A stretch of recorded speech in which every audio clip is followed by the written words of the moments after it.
શ્રીલંકામાં ભારતની પાકિસ્તાન સામે જીત, સુરતમાં જશ્નનો માહોલ, ક્રિકેટ રસિકોનું રસ્તામાં ઘોડાપુર, વંદે માતરમ અને ઇન્ડિયા ઇન્ડિયાના નારા લાગ્યા।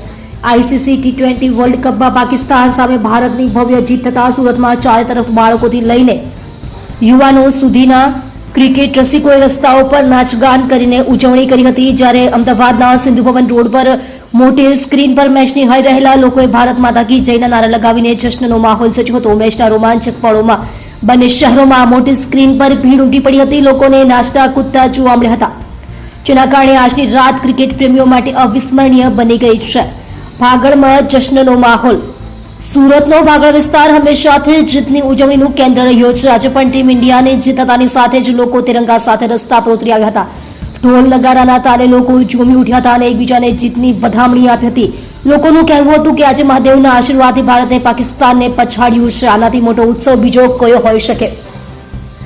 ચુસ્ત પોલીસ બંદોબસ્ત, મોટી સંખ્યામાં માનવ મહેરામણ એકઠો થતા ટ્રાફિક જામ અને કોઈ અનિચ્છનીય ઘટના ન બને તે માટે પોલીસ સતર્ક જોવા મળી હતી। ભાગળ અને આસપાસ સંવેદનશીલ વિસ્તારોમાં ચુસ્ત પોલીસ બંદોબસ્ત તૈનાત કરી દેવામાં આવ્યો હતો।